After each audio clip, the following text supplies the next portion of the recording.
Welcome to another recording of Two Guys with Spare Time. Because I'm on the road.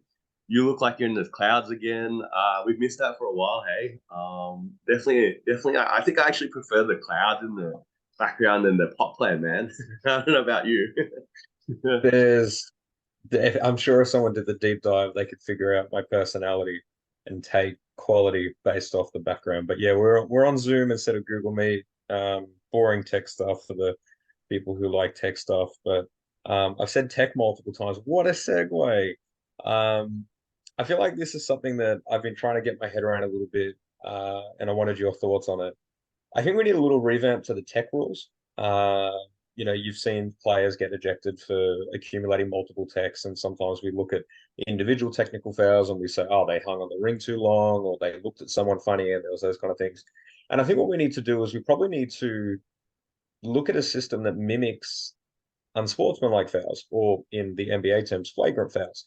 Obviously, the NBA has a flagrant one and a flagrant two. Flagrant one being like, hey, that was a bit rough, but we're all good. And a flagrant two being, you need to get out of here. And techs don't operate the same way. They're just quantitative. So if you get one tech, you're fine. But if you get two techs, you're in trouble. I think the way that they need to restructure it is they need to have technical fouls that punish the team for whatever your, indiscretion is. So let's say you hang on the ring too long, that's a tech, the other team gets a free throw. But it's not accumulating against you, the individual, unless you do something that activates like a technical two, so to speak. And a technical two might be abuse to the referees, might be a physical altercation. But that would mean that a player could accumulate more than two technical fouls. They're not getting away with doing the wrong thing because the other team's still getting possession and free throw, but it's just preventing those players from getting sent out, accumulating minor indiscretions. What are your thoughts on this one? I think you need to really clarify a bit more, man. Here, what you're trying to Okay. suggest. So players can get tech fouls for the team, not for themselves. Is that what you're trying to say? It's not the suggestion that I had, but admittedly, I don't hate it. Maybe a player could do something wrong that punishes the team, so it's a team technical foul. Um, So and right now then an you get two individual, ticks, you're out of here. Is that correct? Right now, two ticks out correct, of here. each That's the rule. individual player gets two. And that could Yep. be as simple as you stare at a guy too long on a dunk. That could be a technical foul. And then Yep. the second one could be you swearing directly in the face of the referee. And I think we could both agree that those are two different type of violations of basketball code, so to speak. So And it's trying to mitigate you're the saying that you punishment. should be able to do that. You should be able to do that and still stay on the court. Is that I what you're feel trying like to? I feel like your listening skills need a tiny bit of a test here. What I'm trying to say is the taunting technical fouls, the um, passing the ball to the referee wrong, hanging on the ring too long. These types of technical fouls do work against players and can lead to an ejection in the future because they've accumulated one of those early in the first or second quarter. I'm trying to find a way to say, hey, we don't have to change how we're ruling those things. We don't want players hanging on the ring. We don't want players staring each other down. But let's not have a player ejected down the line or risk an ejection down the line with an unnecessary, I guess, attributed technical foul. Give a team tech, hey, don't do that again. That's two shots for the team, and that's possession. That's your punishment. That impacts the game. I don't know why any player would then consciously say, I'm just going to go get another five low tier tech fouls and give the other team 10 points. Um, but it just kind of prevents those ejections, right? I'm thinking Nikola Jokic against the Bulls a little while ago. I'm thinking, players in history have been ejected from games after accumulating unnecessary. Giannis earlier in the season gets a dunk and he's out of there. You don't want to see. I don't mind the tech if we feel like the taunting is unnecessary, but let's maybe transition to, hey, not cool, but you're not going to have to leave the game because of this. This isn't a technical violation that requires you to leave the game now. So you're suggesting level one text, basic stuff, hang on the ring stuff, and then obviously more severe text. So what would you call them? Like I don't know. Like now Well, you that's suddenly why need I'm a two saying the names. flagrant system. That's what I'm saying. A technical flagrant foul. Like as an easy transition, you have a physical flagrant foul and you have a technical flagrant foul. And then people understand that this is obviously us analyzing something that's unsportsmanlike, right? Because they deem hanging on the ring as unsportsmanlike and taunting as unsportsmanlike. So that's a technical unsportsmanlike foul. And then you would have a technical ejection foul, and it's the same as a physical one as well. So so if we took your rule suggestion change here, a player, for example, Luca, I believe, correct me if I'm wrong, gets a lot of text because he talks a lot to the refs. Yeah. So he might get four. flagrant one technicals, but he should not be ejected. Is that sort of what you're saying? Well, how does that not punish his team already, right? Obviously, the biggest punishment is we lose Luca for the rest of the game, but that doesn't punish just the team. That obviously punishes fans because sometimes these players are getting ejected early. So instead, what I'm saying is it's two free throws and possession of the ball. That is 8 points on the table for the other team, along with 4 additional possessions. That alone is a deterrent. That would pull his head in, right? And you would have media coverage being like, "Hey, dude, are you But aware that like you gave the other team 6 points today because you isn't it couldn't a shut up?" deterrent right now that he gets ejected after two?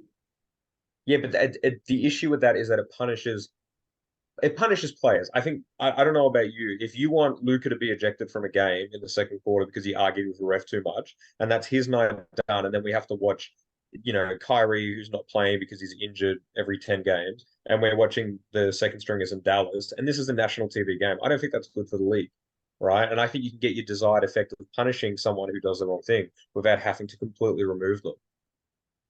What if you went another way here? Look, I'm not hating your idea.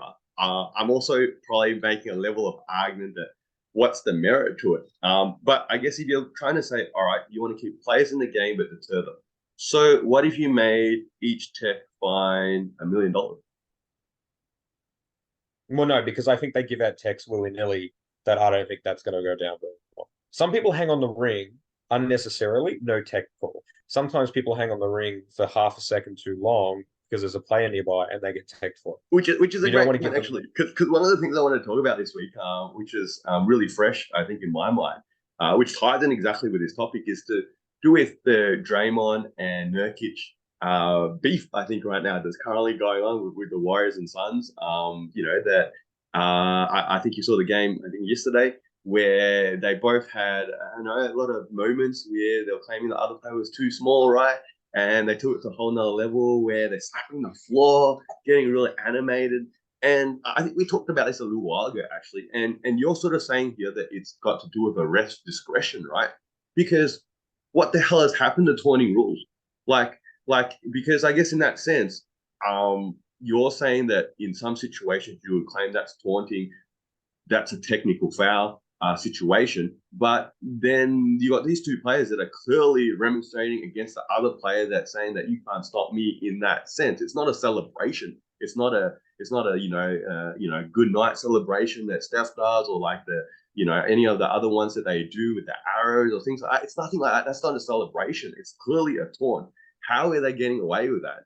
And I guess that's the part where I guess you're trying to say that, well, what would that be? Would that just be I don't know. Like it,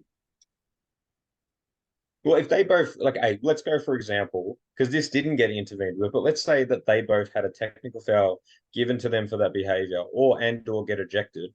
Do you think that's in the best spirit of the game, or that specific game, or that specific league? Do you think they get deserved to thrown out for that? A bit of I, banter. I personally think there's nothing wrong with things like that, especially at that level. But there's a real filter down effect as well because we've talked about this as well. We talked about junior basketball a little while ago. We did a whole series of those sort of podcasts and how it filters down to junior basketball and where players are now sort of taking it away from simply just playing basketball and they're sort of mimicking and copying their, I don't know, the players they look up to in the pro leagues in that sort of sense, which to me is probably not that attractive or appealing in the sense that we're trying to teach kids how to play basketball. But yeah, look, I'm I don't know. You sort of raise this topic. I'm sort of just adding, fuel to this barrel here. But it's sort of like I'm not sure right now whether I'm for or against it. I'm just sort of trying to say, where do you draw the line? You're sort of saying, okay, that's okay, but that's not okay. What Draymond and Nurkic were doing is okay, but then we've seen other ones doing less than that. That I think someone stared down someone that was taunting, so they got a tech. I don't know. I think it's a whole gray area here, which is just it's always going to be there. That's the greater reality, isn't it? That's the part of the debate where everyone gets heated I after the game. think I think the logic of what I'm trying to pitch is that the gray area will still exist, and sometimes someone's going to get a technical foul for something minor, but it's just not going to work against them down the line, right? Let's say, for example, a referee or a player is just having a particularly prickly night, and a player gets 3 or 4 technical fouls that in other games they would get one at best. It just means that we don't lose them for the rest of the night over what would be a very emotively charging, because that does happen. Like as referees, they just get emotively charged, and they're like, "I don't like how Luca's talking to me tonight. He needs to go," and I don't think that's good for the league, so to speak, right? And it doesn't stop the referee from having power because the power is, hey, you're going to keep talking to me like that. I'm going to keep giving the other team the ball and two free throws, and slowly, it's going to work against it. And there's no betting corruption there because the reality is the current punishment, he gets kicked out anyway. That impacts the game too. So there's personally, it's a pitch. No one's going to listen to me because no one's Hey, watching. look, you've had a few of these pictures, so surely you've started to write a whole essay for Adam Silver, right? And the NBA Rules Committee right now. And just put it on that list, man. But I guess I got a quick question here because you're obviously been a ref here. In regards to techs, okay, when a player gets a tech on a shooting foul, is that 4 shots? There might be a difference between FIBA and NBA, but in FIBA, you are supposed to do 2 shots, and then there is no possession because you just follow on with the shooting foul.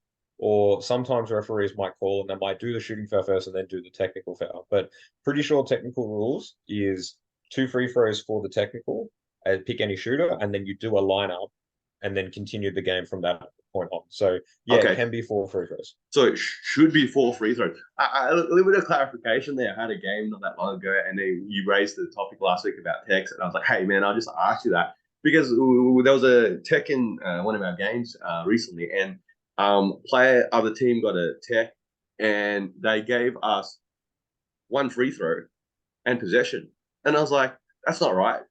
And I'm like, and let's be clear here. You're sort of suggesting these things to change these rules. And as a coach on the sideline, I'm like, I'll be honest, I'm not 100% clear what the hell you're supposed to be getting because you get one for that, but then you're saying you should have gotten two and the free throws too. We got robbed there in that sense, and then it's different again for like unsportsmanlike and so on and so forth. Yeah, it is. And obviously, with me being out of refereeing for a good while now, there is a chance that it could now be one. I know that there's talks about having a free throw be worth multiple points as a way to speed up the game because that's a consciousness there too. So don't have concrete answers for you. The longer I don't referee, the worse I get at calling referee things. I get you, man. I get you. I guess you wanted to break down a trade deadline a little bit, man. I don't know about you, man, but I was finding a bit of a yawn this year. I don't know. What was the highlight of this year's trade deadline for you? Well, I think the highlight of this year's trade deadline is the cap space that people have been able to clear, the luxury tax that people won't have to pay. Look, this is sincerely a byproduct. We might have mentioned this or touched upon it. This is the new collective bargaining agreement working against the drama and the fans, right? Because nobody did anything substantial to put themselves in trouble. In fact, most of the moves were done to maybe acquire a player, but then drop a bunch so that you could get under the tax, right? It's a little bit more cerebral, right? So I've listened to I've listened to a couple of different people kind of break it down, and the Gordon Hayward trade is really interesting because I think we both kind of agree that doesn't make a lot of sense because like he's pretty injury prone and I don't really know what he's going to offer you. But then what they're trying to say is his contract's pretty reasonable and he's off the books at the end of the season. Whereas the 4 players that they traded for him, A, not in the rotation, but B, on the books for extended periods of time. So those were the kind of moves that I think were made, right? And you saw it with the Dennis Schroeder and the Spencer Dinwiddie trade. They obviously wanted to get off Spencer Dinwiddie, and then Toronto had no interest in keeping him, so they just waived him. So there was lots of moves like that. And I think everyone came to the same conclusion that the New York Knicks did a really good job. They've added probably the 2 best players in Detroit that were of asset to anybody trying to compete in the playoffs with Alec Burks and Bojan Bogdanovic. But it's still not enough to say that the Knicks are going to win the championship. The Suns get rid of Yuta Watanabe and pick up Royce O'Neal. So we just trade one Brooklyn net that hung out with KD for a season for another. Um, Quickly I, soon, obviously I Buddy Hield love goes your to name Philly. dropping players that people are going like, who the hell are they? Because that's probably what was the summary of the trade deadline.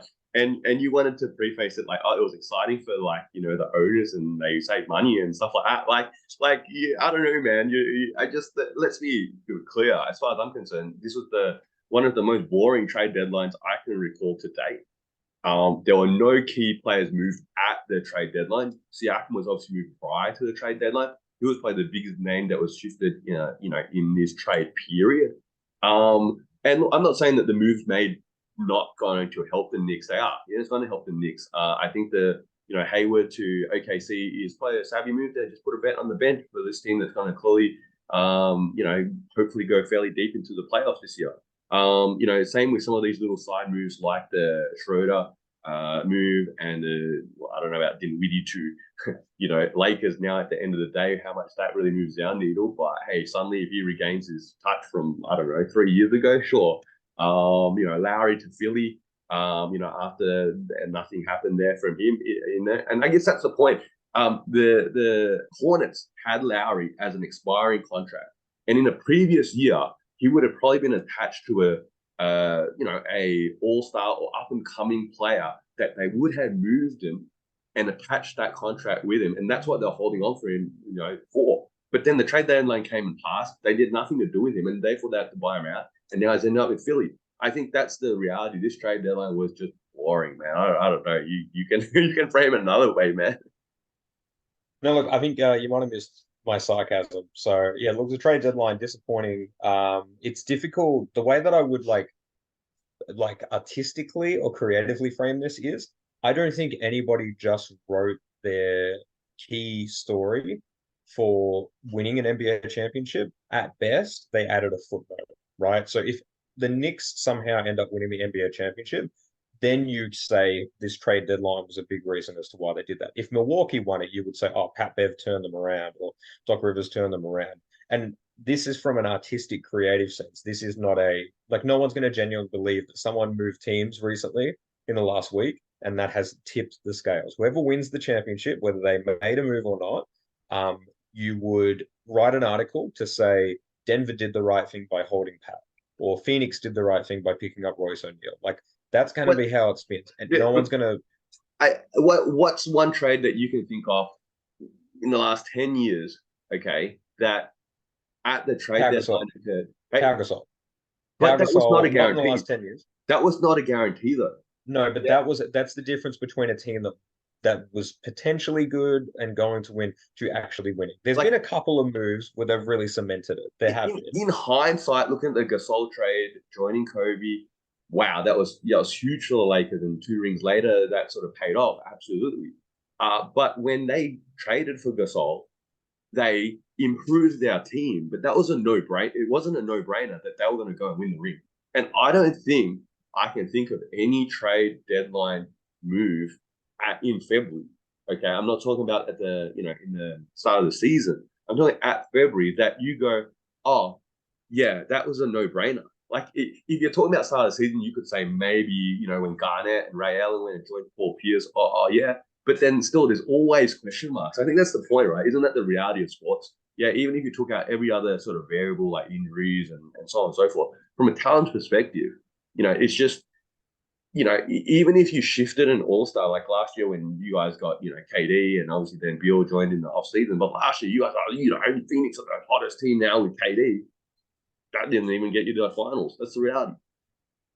No, I get what you mean. Look, the hindsight's definitely where you apply that narrative and say that. But I think the difference is last season when KD joined the Suns, it became plausible to think Suns have a legitimate shot. Whereas before that, everybody had written them off, right? And what I'm saying is that no one's really changed their status, right? Like no one's went from like, oh, they're a good team in the playoffs, but I can't see them getting past the second round to like, oh, they could totally make the finals now. No one did a move like that. Even the Knicks, for example, like Knicks have to prove it, unfortunately, because despite the fact that they're the third seed, despite the fact that they're having a very good season, they have 2 players in their key rotation that are currently out with injury and going to return from injury.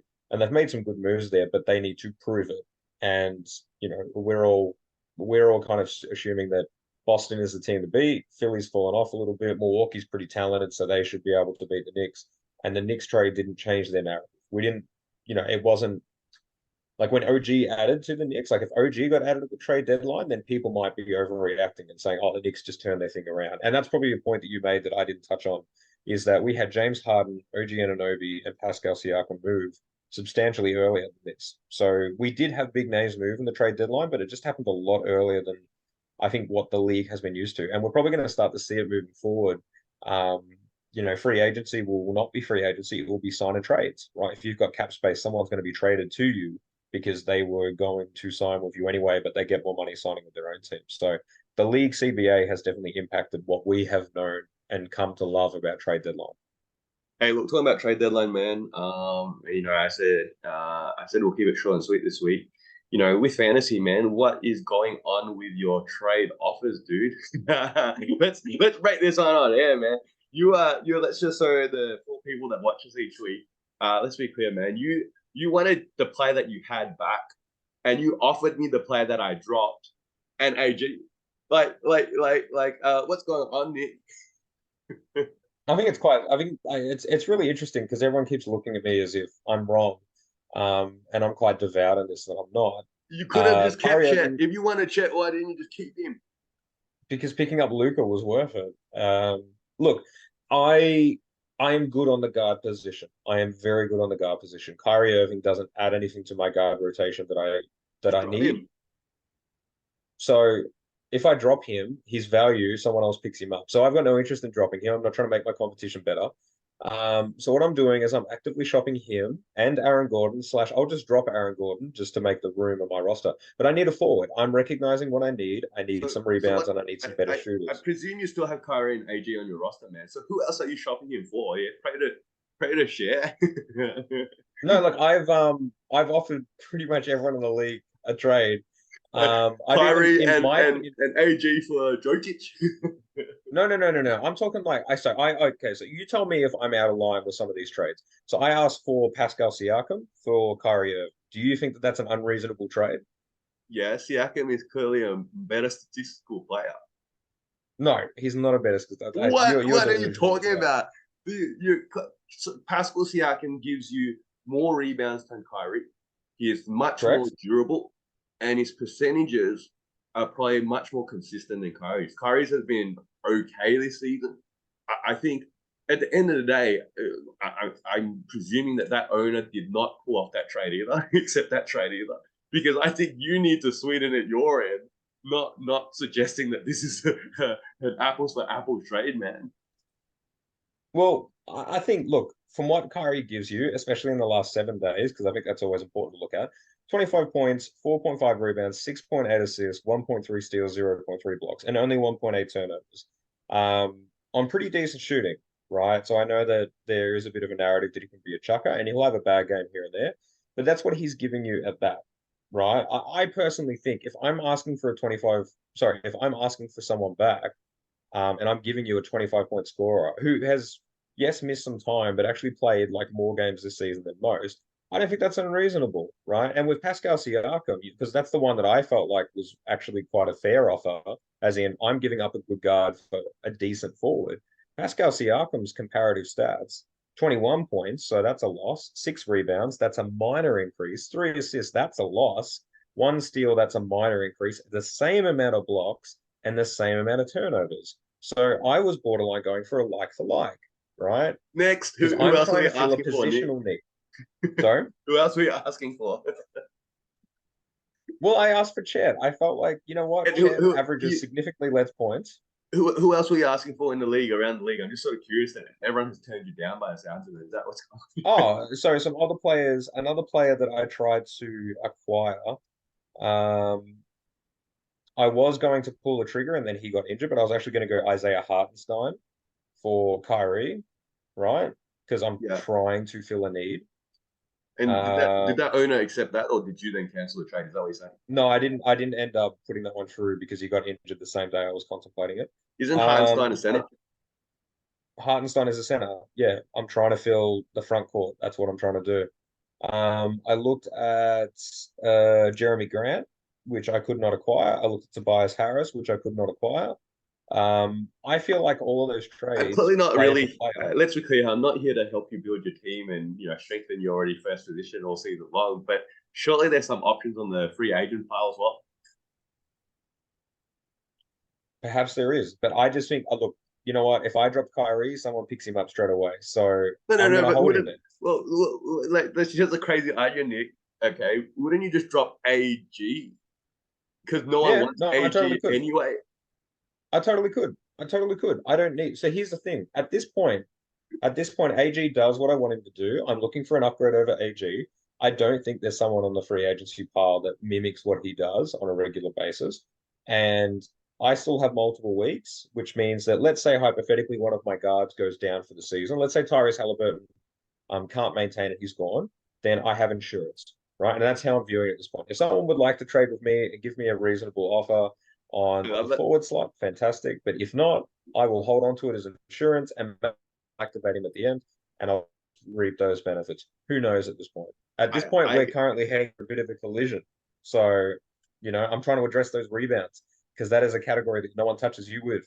I totally do not follow what you're saying because you're basically saying that you want to get rid of Kyrie, yet you love Kyrie so much, and from a statistical point of view, you are happy with AG what's giving you, but you want more from that position, but you don't want to drop AG. And that's because we're I only mean, a six-player league. It's like there's so many options out there, yet you're trying to get an owner to be sucked in to make a trade. Like, I don't know, man. And on that note, man, we talked about trades earlier. I personally think I don't think there's any more trades left in this fantasy season. Yeah, let's be clear, because there's 5 owners right now vying for 4 playoff spots.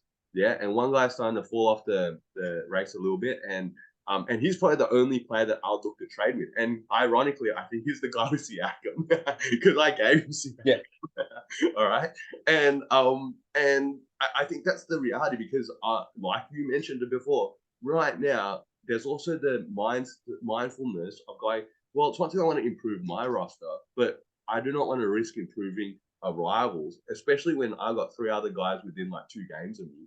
And that's the point. So right now, it's like we've made our choices. I made a whole flurry of moves, obviously, and everyone's made a few moves here and there, I guess. And it's like now we're gonna ride it out. Yeah, you gotta ride this out, just like the real trade deadline has passed now. It's like you're making a few last moves on the free agency pile and whatnot. And if you're mad, obviously you're gonna stream every single week. All right, but this is it, man. This is it. This is the ride home, and you ride your team home, and you hope for a bit of health, and maybe Lonzo Ball will come back and average a triple double, or maybe he won't suit up again. I don't know, but that's the ride you're sort of hitching yourself to, man.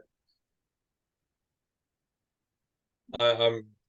I feel like I'm on Antiques Roadshow and I'm refusing to accept the price given to me. So I'm just going to take it home with me. I'm going to take him home, and if someone wants to do business, they'll do business with me.